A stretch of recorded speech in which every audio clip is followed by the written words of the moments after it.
们一起来敬拜赞美我们的上帝，好不好？我们一起重新再一次我们来祷告，一起低头来祷告。父神，我们感谢你，让我们每个弟兄姐妹在主日的上午，我们一起来敬拜赞美你。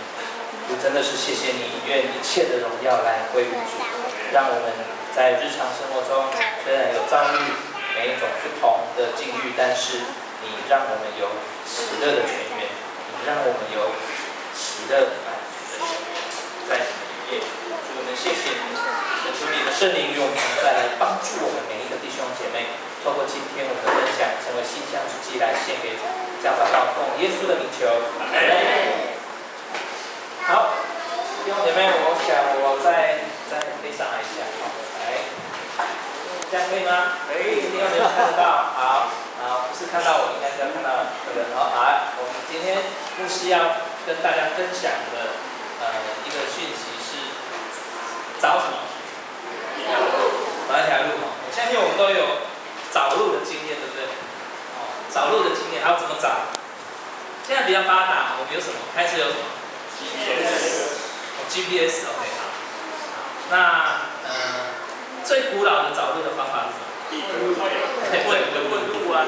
那个有一句台语啊，说那个问路啊，嘴碟路碟路在嘴巴，路碟嘴就是你到一个地方，你不清楚那个地方的路要怎么走，所以你就可以问这样。好，所以你要找一条路非常的简单。现在有 GPS。 现在有嘴巴，那如果你没有办法用嘴巴讲话，你必须要什么？我上次有教大家什么？这叫做手语哦，这叫手语哦，叫会哦，象形字嘛，会哦，我会一点点手语。结果那个我们的那个聋哑朋友就跟你比一堆哇，结果你还是认真的，最后还是要用什么？ 写的对，用写的，还有一招叫用什么？用写的哦，就用这个路怎么走。好，特别是我们到国外去的时候，要怎么样？我们可能要做功课，是不是？哦，我师母的妹妹的先生，我应该叫做妹婿，对不对？哦，我的妹婿真的是很厉害，他每一次他们要出国。 然后他就把这个当地的地图他就做非常详细的计划规划，要做什么地铁，做什么路线，他都计划好，然后就一个包包带着，然后就去，那计划的非常详细。每一次回来我就把它借来看，哇，这个厉害！每个地方他都记得非常的详细。好，找一条路，我们是不是？ 人生就一直不断的在找一条路，有的人找很多路。好，我们先再来看回顾一下圣经经文，来，我们再来看一下以赛亚书30章18到21节。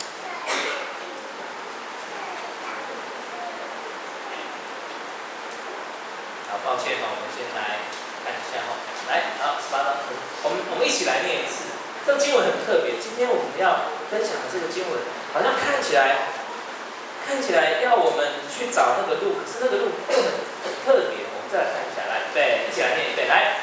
耶和华必然等候，要施恩给你们，必然兴起，好怜悯你们，因为耶和华是公平的上帝，凡等候他的都是有福的。百姓必在西安，在耶路撒冷居住，不再哭泣，主必因哀求的声音施予给你，也看遇见的时候就必应允你。好，再来。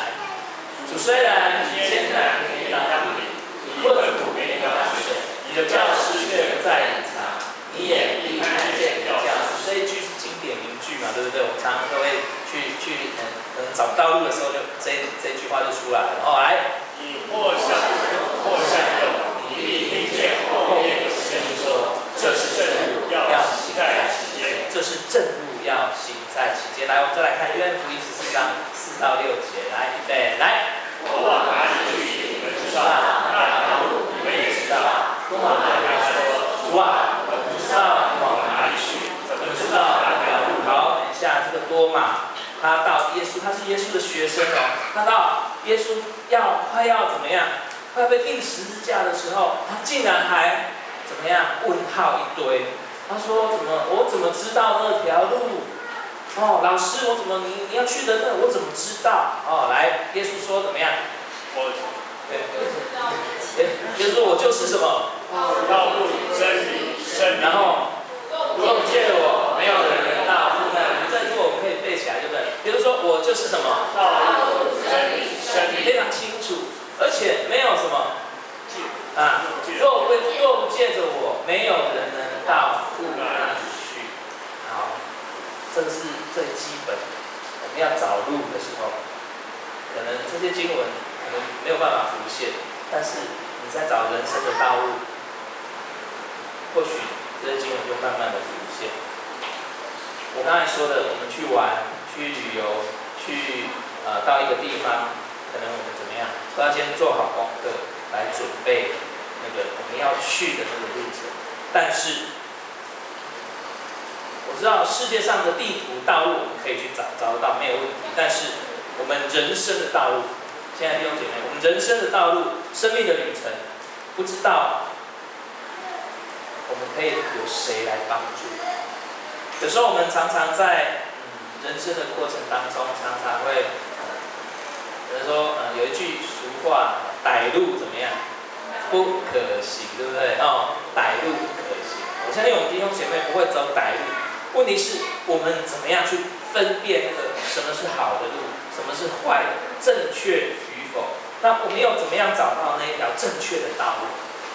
有时候我们会想说我这个职业、这个生意、这个前面的方向、这个学业、这一门科系，是不是我真的是要走的路？我记得我在念专科的时候，然后我念的是中国海专，那时候是专科，现在变成海洋技术学，海洋就是海洋技术学院，好。那我那时候念海专的时候，哇，那个真的是太神奇了。因为人家说一进到专科就开始怎么样？人家大学玩4年，对不对？专科玩几年？玩5年这样。那专1到专3是穿着那个高中的制服，卡其的那种。然后那时候还没有发髻每一个人都是平头，甚至有光头这样。然后呢，到4年级、5年级的时候，整个就不一样了。4年级、5年级要穿西装、打领带，然后呢，就是一看就知道那个是学长学姐4、5年级。然后都很羡慕有一天我可以到4年级、5年级。我记得我要考试已经考完的那一年，我已经选的那个科系，我是没有看过的科系。这科系是非常特别，叫做水产制造。有谁知道什么叫水产制造吗？水产制造叫什么？知道吗？后来我才知道，是做罐头的。水产制造做罐头了，可能现在有人知道，水产制造叫做罐头。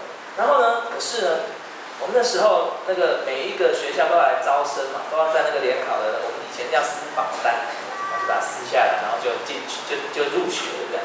然后在撕榜单之前，很特别，那个学校就会来广告，我们这科系是做食品的。他说食品的有什么面包、馒头什么，反正就做很多，反正你看到食品，通通都做的。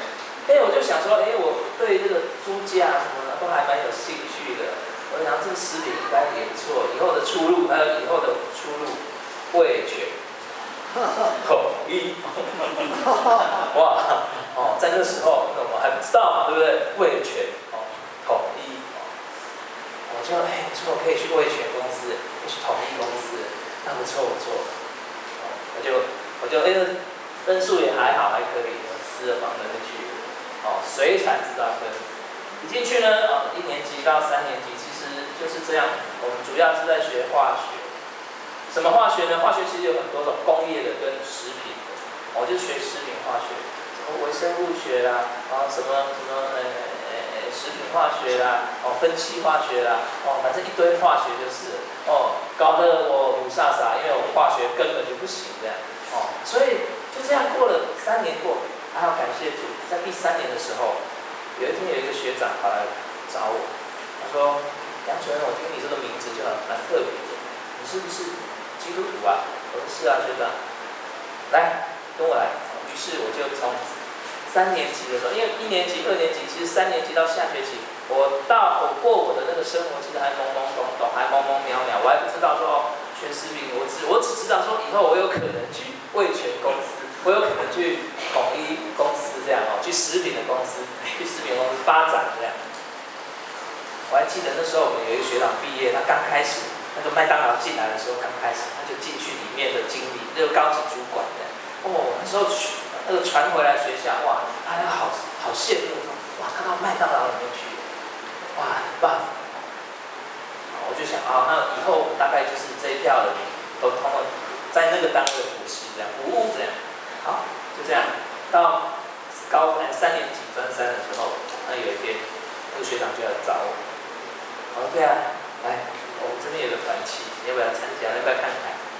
团契对我那时候其实不陌生，因为主日礼拜天就是跟我们弟兄姐妹一样，到礼拜堂做礼拜，然后就是在礼拜堂里面，在教会里面，我就去了。那时候开始到就开始在团契的生活，可是其实那时候心里面非常不平安，也不平静，因为为什么？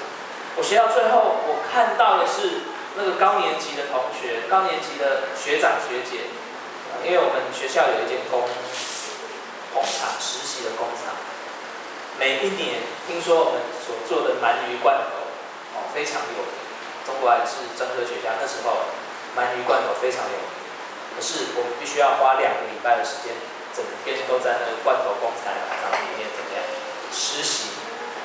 你知道鳗鱼怎么杀吗？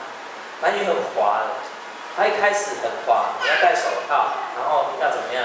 要放在那个叫什么冰块的水里面，让它怎么急速冷冻，让它稍微晕晕的，然后才可以抓起来。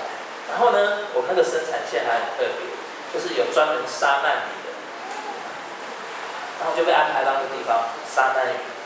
那个鳗鱼不太会动，然后就一根钉子，然后就怎么样？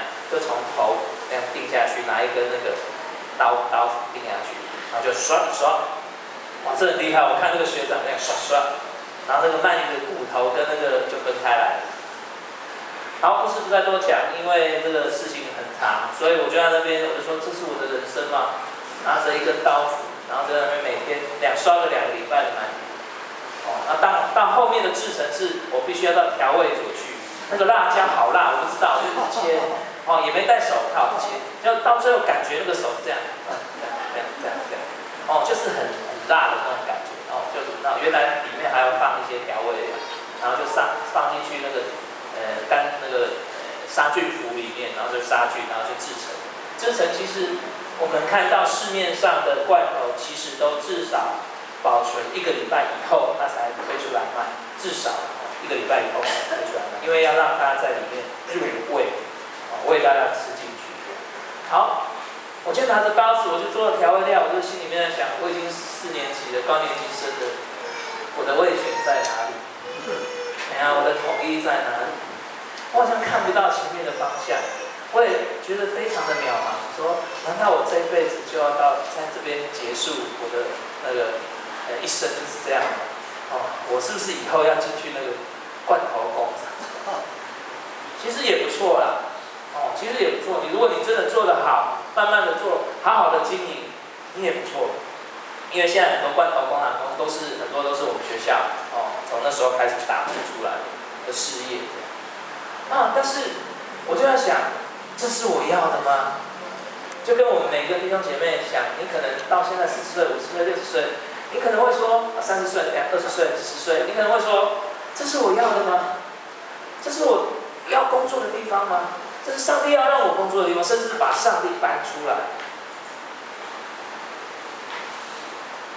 亲爱的弟兄姐妹，我们今天看到这一段经文里面，其实这些学生跟随耶稣3年多的时间，但是他对于耶稣所说的事情，他完全没有办法明白。就像我们当时在学校念书的时候，完全没有办法明白为什么我会考到这里，为什么我要在这个地方工作，为什么我其实还可以再找更好的学校，为什么我就只能待在这个地方？学生跟随耶稣3年多，他却没有办法明白，完全明白耶稣所说的每一件事情。所以他们一听到耶稣他们的老师耶稣要怎么样离开，他们一听到这个事情，他们就开始问了，问什么？耶稣你要去哪里？你要往哪里去？我们可以怎么样跟你？是不是我可以有一条好的路？耶稣啊，你告诉我。其实现在的问题一样存在我们的心中。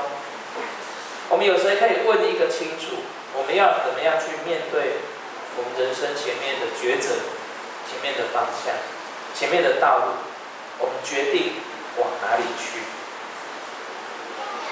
求主帮助我们。一样，我们有3点跟弟兄姐妹，我们一起来分享，我们要怎么走。第一个，来，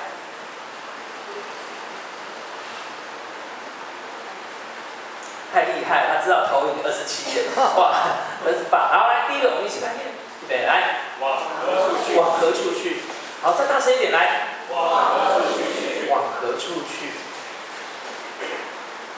我们到每一个人生不一样的阶段，我们常常都会问这样的一个问题。通常我们一般人见面，然后可能我们一起吃完饭之后，我们结束了，我们都会问什么？请问你要去哪里？请问你还要往哪里去啊？请问你下一站要去哪里？请问你还要去哪里？通常我们都可以很快回答说，我要回家了，我还要再去成品，我还要再去哪里？我们很快就可以知道说我们要去的地方。好，但是当我们面对重要的、非常重要的人生的抉择那个问题的时候，可能就不是那么容易来决定，是不是？我们在上得胜者的课程，然后得胜者的小朋友，其实他们国1、国中7年级的学生，有的很有想法，有的还在摸索，有的还都是这样而已。所以有一次我就上课，我就问他说：“你们毕业以后有什么打算？”这问得太早，对不对？才7年级，我就问他们毕业以后有什么打算？这样。可是很特别，我不知道现在的国中生，他们竟然可以马上回答。他马上就回答。我们就继续考试啊。考试是什么？所以继续怎么样？升高中嘛。是不是？升高中。然后呢，我说好，那再来呢？高中以后就大学啊。我说再来呢？有没有？还有没有？大学以后就研究所啊。现在好像，那我就说还有没有啊？还有没有？大概就是到研究所吧，可能博士班说不定也念一下吧。他就开始讲我们有谁念博士班之类的这样。也没有什么做特别的想要再去追求的方向的目标，就是什么？考试、念书，继续念到什么？所谓我们现在一般人看到的最高的课程有几个当然很特别。他说我要考多，我说你要考多干嘛？我要出国留学的。我要考多。还有蛮特别的，我就毕业了，先回家再看看。回家再看看，在家里面回家再看看这样。当然，绝大多数的人都会说什么？我们有如果有经验，绝大多数的人都会说什么？对，没错。我从头到尾一直问，他就不知道，我不知道。这是我们台湾的现象。这是我们台湾的求学的同学，一般的现象就是这样。其实我们的人生没有什么特别的意义，好像每一天过了又过了一天。我特别印象很深刻，我在专科的时候就可以从早上一直睡到下午4点下课了，好打篮球去了，就打篮球了，打一打然后肚子饿了，就到对面，学校通常对面很多吃的，吃一吃，然后再怎么样再回家，所以吃2餐嘛，学校对面吃1餐，回家再吃1餐这样，就2餐这样，吃完了晚上没事就看个电视连续剧，那时候的年代了，我是说那时候年代，没有那个时候没有网络，所以就看电视，看完之后8、9点了没什么事，同学电话联络一下，晚安了，睡觉了，就睡了。隔天一样赶车子嘛，因为很怕睡过头了，就拦车子赶车子我的学区，我住校的学区很近，离我们家很近，所以几乎公车都班客满，就是这样过，所以我都是拦那个同学的摩托车，同学都比我大，拦摩托车，甚至还要开车上学的，就在那边等同学的车子。好，就这样过了1年过了，2年过了，1天过了，2天过了。好，在这茫茫的大海当中，多一个人，少一个人，怎么样？不会怎么样啊？不会感觉到说我特别的重要，不会。那时候根本就不会这样想。记得小时候我们有很多的理想，是不是？啊，有很多的志愿，对不对？老生常谈，哦。但是长大以后却反而少了，很少有什么理想。是因为我们不重视呢，还是我们很少去思考这样的事情？你要往何处去？你要往哪里去？当你回答出来你前面要走的道路的时候，有时候这会影响我们生命的一个品质，我们人生的意义。上帝就从那个创世以来，就将一种东西放在人的心里面，自由意识。哇，这个很特别。上帝将这个自由的意识放在人的心里面，他对人说：园中各样的果树，你可以随意的吃，对不对？只是分辨善恶的果子，你怎么样？不可以吃。创世纪第2章16、17节。所以这包含何等大的权利跟责任，是上帝所赐给我们每一个世间的人。但是从我们整个人类的历史，我们这样来看，其实我们人没有好好的使用我们的选择权，所以我们对自己所做的并没有负起我们应该有的责任，甚至误用了这一些责任、选择权。你知道现在我们看到讲这句话的姐妹，当然虽然她现在已经信主，但是我不知道她现在信主的状况是怎么样。她说：“只要我喜欢，怎么样？有什么不可以？”那是我们那年代一直传到，现在还有在传。以至于只要我喜欢，有什么不可以？产生了什么？产生很多罪恶，遍满全地。以赛亚先知传达上帝的话说：“祸哉，这悖逆的女儿！他们同谋，却不由于我；结盟，却不由于我的灵，以致罪上加罪。”以赛亚书30章1节。所以这段记载是指，他的时期就是犹大国他面临内忧外患的那个时刻。所以亚述帝国它非常强大，它的武力一再侵犯他们，然后人在道德上面开始败坏，欺压困苦的人，在信仰上面悖逆上帝，敬拜偶像，做各样的恶。所以这样百姓，上帝开始惩罚，严厉的责备惩罚。好，就像以赛亚书30章14节，要被打碎，然后窑匠把这个瓦器打碎，然后不吝啬，不吝惜。哇，这个窑器打碎，其实如果你有机会买到一个非常好的窑制品的东西，你就会有那种感受。我也很喜欢收集一些杯子很特别的杯子，很喜欢，就放着，然后看，哇，看，哇，好棒！这杯子，很满意。有一天一个不小心，我们的宝贝儿子怎么样？破天好几百块，甚至好几千块，就这样脱掉，我就要拿起来粘吗？粘起来也，而且很伤心难过碎掉了。我们都会这么的珍惜，可是，在当时那种状况，不会。以赛亚书30章14节，因为他们没有走在正路，他们离弃上主，不愿意行他的道路，所以前面的道路他们要怎么去？他们随便主的话，耳边风随便。现在弟兄姐妹，你我一起来承担这个部分的责任，所以再来的日子，我们必须要慎重来决定我们所要走的道路。求主帮助我们，以我们现在的光景，你配得吗？我们一起来反省，包括牧师，以我们现在的光景，以我们现在聚会的光景，以你追求灵命的这个光景，我们配得吗？往何处去？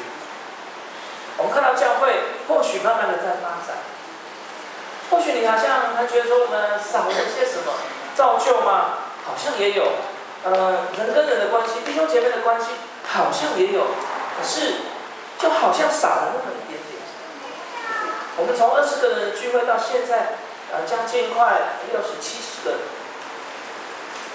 哎，我们好像还少了一点什么东西。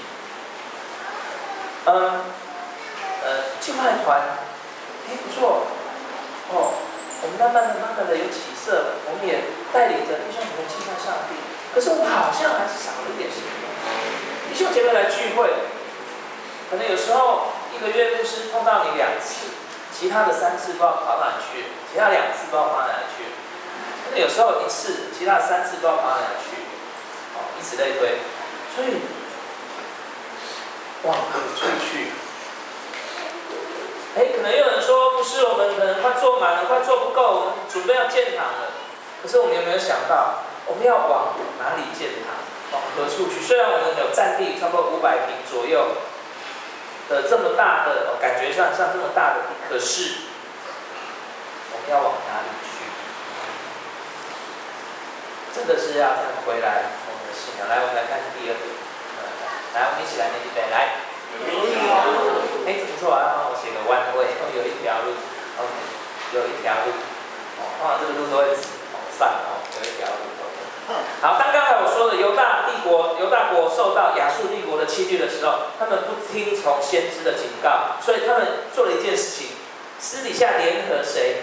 埃及，他们联合埃及来寻求军事的援助，所以要借这样来反抗谁？亚述帝国。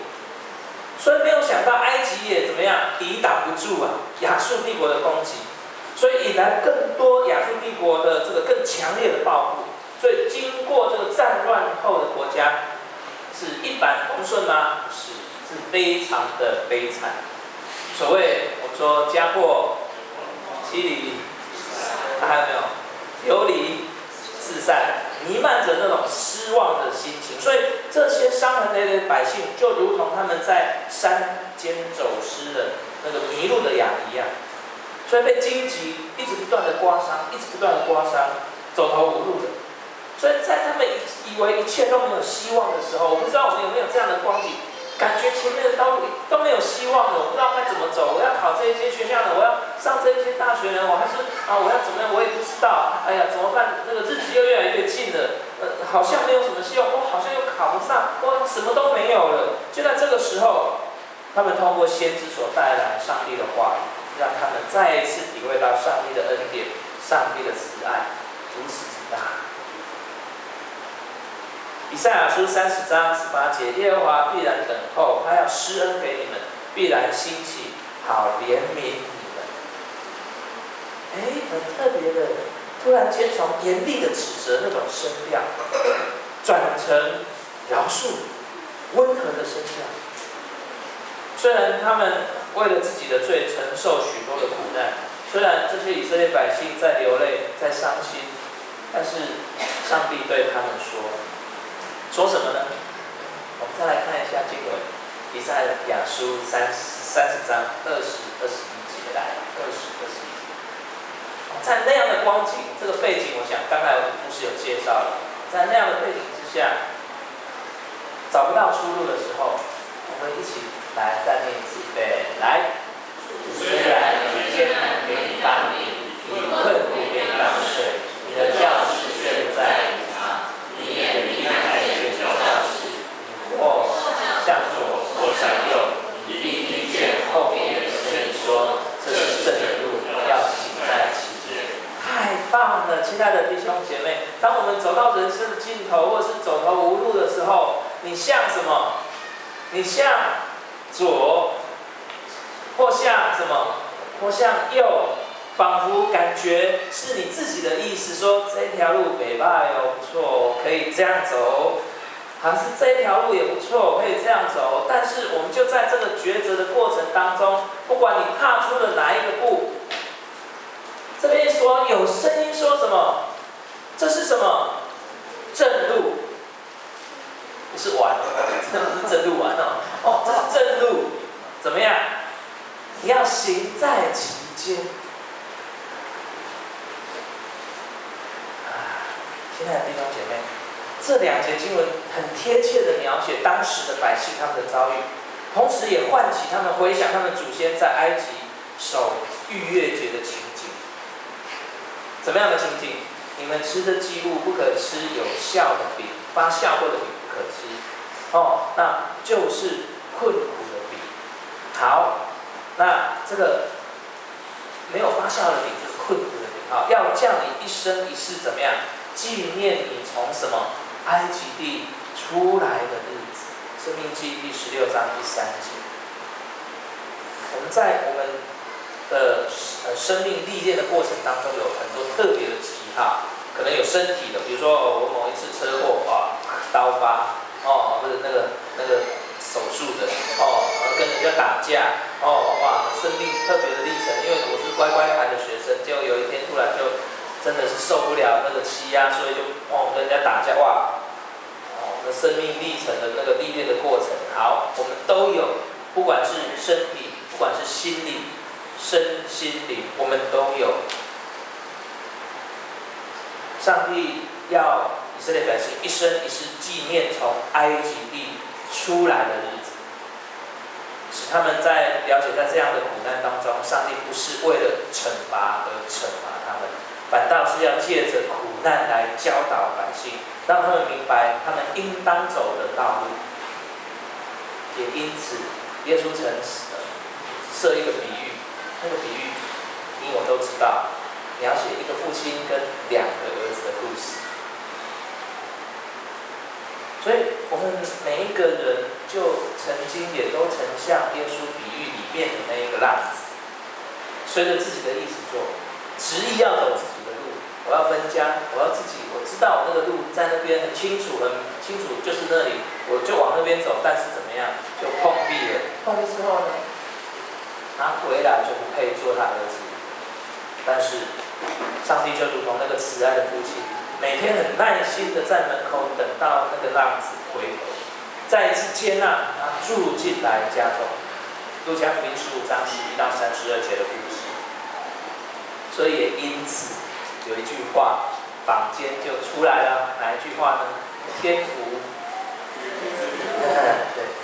天无绝人之路。亲爱的弟兄姐妹，在这个纷乱的局势当中，其实我们每一个人，我们看到的，人人都偏行自己的道路，但是上帝指引敬畏他的人的一条正路。因为诗篇25篇第8节有说，上帝是良善的，是正直的，所以他必指示罪人走正路。他必指示罪人走正路。所以他要亲自做我们的教师，在我们的行事为人之间，无论顺利进行，或是遇到困难，或左或右，无时不刻，谁都会指引。你要有这个信心，上帝会指引，因为你已经经历过那样的苦难，你已经经历要回转到上帝的面前，上帝就亲自指引。好，最后第3点我们要分享的是什么？来，找到真路。太棒了，找到真路。然后有一句俗话也说，条条大路怎么样？通罗马。条条大路通罗马。但是正确又直的道路，其实多不多？不多。有些道路看起来很宽广、很平直，但是却不一定是正路。所以主耶稣说，你要进窄门，因为引到灭亡的那个门是宽的，路是大的，要进去的人也多。马太福音第7章13节的记载。所以因为这样，我们非常要小心我们的决定，我们所做的决定，以免踏入错误的道路，招来没有办法脱离的那个灭亡。所以我们需要得到帮助。诗人说：“耶和华，求你将你的道路指引我，将你的道路教训我，求你以你的真理引导我，教训我。”诗篇25篇第4节到第5节。弟兄姐妹，我们每一个人其实都有限，其实你我都知道，要走的道路方向也都是未知的，也都不知道。除了自己本身努力之外，更需要有一份对上帝坚定的信心。然后凡事在这个每一件事情上仔细寻求上帝的教导，然后随时修正自己的方向，确定走在这个正当的路当中，正路的当中。所以最后使徒保罗他勉励帖撒罗尼迦教会的信徒，他说了一句，帖撒罗尼迦后书第3章第3节，主是什么？信实的，要坚固你们，保护你们脱离那恶者。我再讲一次，主是信实的，要坚固你们，保护你们脱离那恶者。所以因此我们可以更确定前面要走的方向，前面要走的道路有主与我们同行，就可以克服难关，战胜所谓的邪恶的势力。所以主耶稣更进一步对他的学生跟我们每一个信他的人说，就是刚才约翰福音14章第6节，他说什么呢？我就是若不借着我，没有人能到父那里去。我们再念一遍，我就是若不借着我，没有人能到父那里去。约翰福音14章第6节。所以耶稣甚至说，他本身就是道路，而这条道路不但指引我们人生的旅程，更重要的是指引我们走向那个永远、永生、永远的道路，让信靠他的人有一天都能够回到那个生命的主宰，我们天父的国度。所以这是我们基督徒一生所要努力追求的这样的一个道路。所以亲爱的弟兄姐妹，今天我们生存在这样的一个世代，我们人非常喜爱跟随的流行，我们缺乏有所谓自我的独立的思考。整个社会我们看到就是所谓充满着一种，感觉上好像是所谓的成功的秘诀，这并不是不好，但是可能我们要稍微踩刹车一下。太多的所谓成功的秘诀，无非只是想在人生旅途当中找找看有什么捷径。电脑上面有捷径，对不对？找找看有什么捷径，能够少努力一点，能够少辛苦一点。如果我们常常有这样的心态，只求那个到达形成那个目的，然后呢不择手段这样的风气，迈向成功的话，我相信渐渐我们人就会迷失在所谓的这个功利主义的漩涡当中，没有办法自拔。我们回过头来，我们看看现在的教会。好像我们也慢慢开始在陷入这样的一个光景里面，社会里面，所有的计划，所有的事工，所有追求的目标，也渐渐好像感觉有一点偏离了这个正道。亲爱的弟兄姐妹，唯有再一次回到圣经，回到我们起初的信仰，我们仔细去聆听上帝对我们的指引。也许有时候我们为了要确定这件事情是不是合乎上帝的旨意，我们必须要有很长的一个时间，安静的祷告。现在祷告会的时间是早上8点。祷告会时间早上8点。现在有点早，礼拜天只是早上8点。敬拜堂也有祷告会的时间，对不对？几点？10点。当然这是敬拜堂，教会祷告会的时间大概祷告会来的成员有小有大。最年轻的大概国小4、5年级嘛，最年轻，国小5年级，来参加祷告会。你看，他也在我们当中，最年轻。然后呢，最年长的大概93岁，所以老少都有。你猜多少人？不是3个人吧？爷爷带孙子来的，不是啊，不同的家庭。大概你看周报就可以知道，大概10来个。我来我们教会林口教会大概2年多一点点的时间。我9月15号刚满2年任期也刚到，然后续任这样，所以刚好9月15号，我这样算一算，统计一下祷告会的人的参与怎么样？不是那么的多，2年左右差不多有增长的，大概2、3位了。如果以这样的速度2年增长2、3位，哇，这个实在是，我们需要有更多的祷告代祷的勇士，我们就可以能够很清楚的找到这个正路。虽然很早，这也意味表示着我们礼拜6必须要牺牲一下看电影的时间，看电视的时间，我们稍微早一点点休息一下，这样。我们如果有这个感动，或是再一次的邀请我们弟兄姐妹，在8点的时候，我们来到那，我们还安静，单单的在上帝的面前寻求真理。帖撒罗尼迦后书第3章5节，愿主指引你们的心，叫你们爱上帝，并且学习基督的忍耐。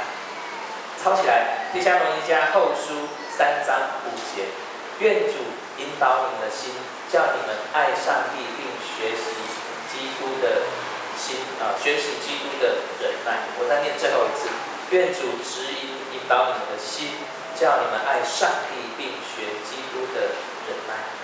帖撒罗尼迦后书3章5节，也时时刻刻反省我们自己，我们是不是走在属于上帝正确的道路？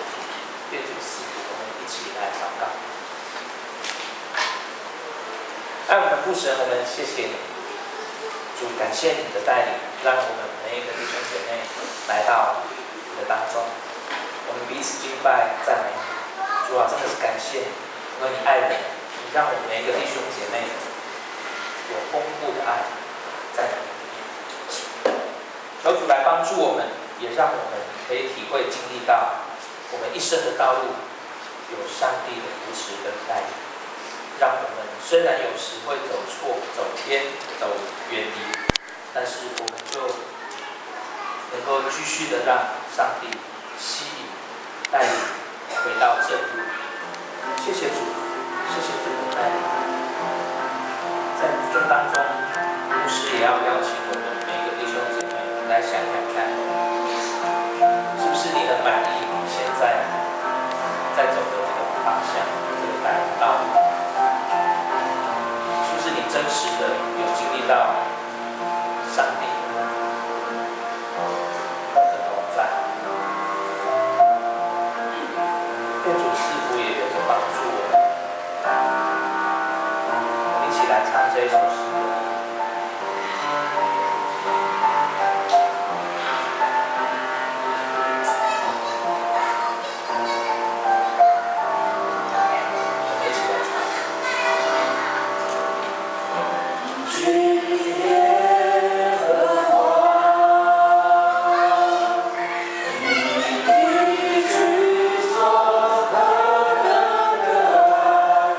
我羡慕和想。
主，你爱我们每一个弟兄姐妹，你让我们在我们人生的每一个境遇过程当中，不断的提醒我们要走正路。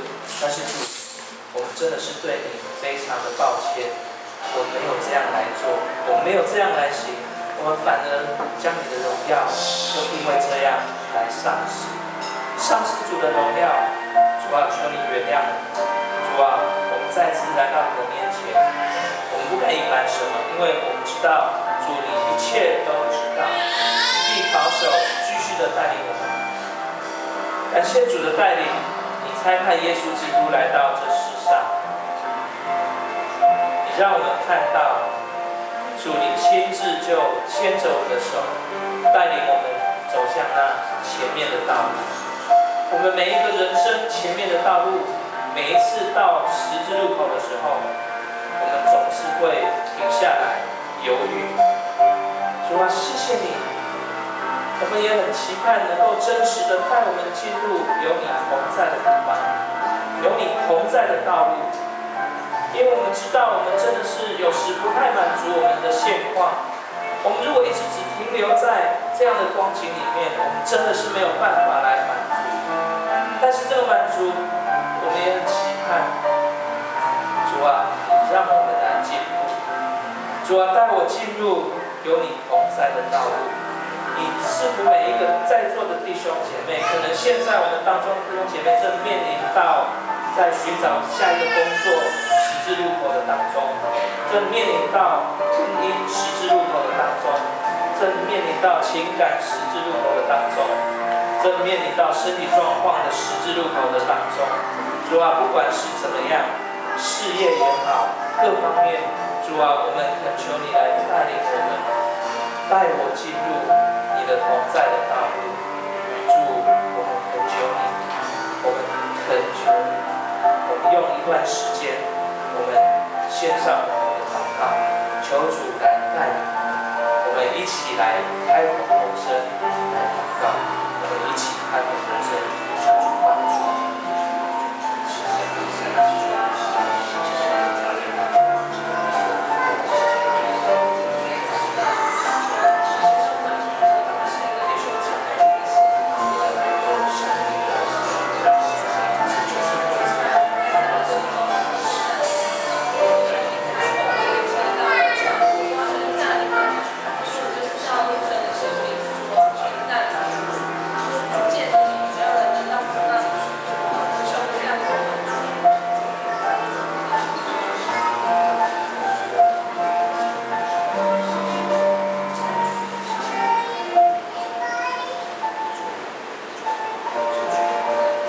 爱我们的父神，谢谢你听我们祷告，让我们每一个弟兄姐妹能够清楚知道前面的方向在哪里。求主让我们与你更亲近，透过读经祷告，主我们谢谢你，主我们谢谢你。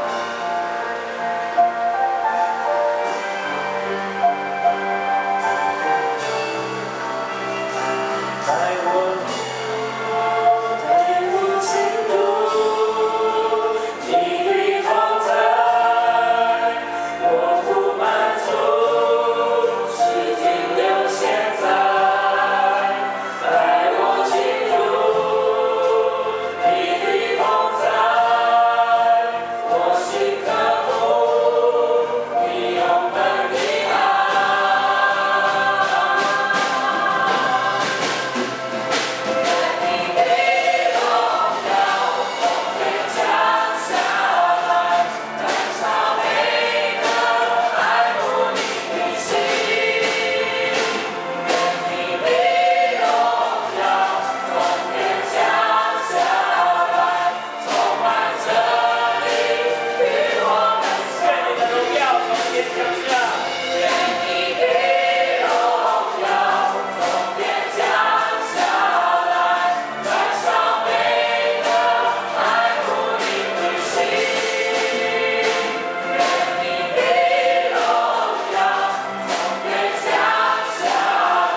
们再一次来经历到你的同在。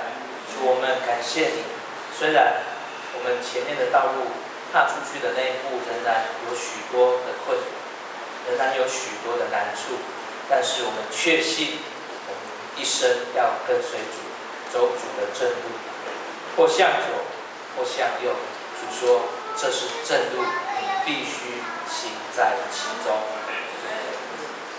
愿主耶稣的恩惠、天父上帝的慈爱、圣灵的保守跟带领，与我每一个弟兄姐妹同在，从今时直到永远。奉耶稣名求，阿门。请坐。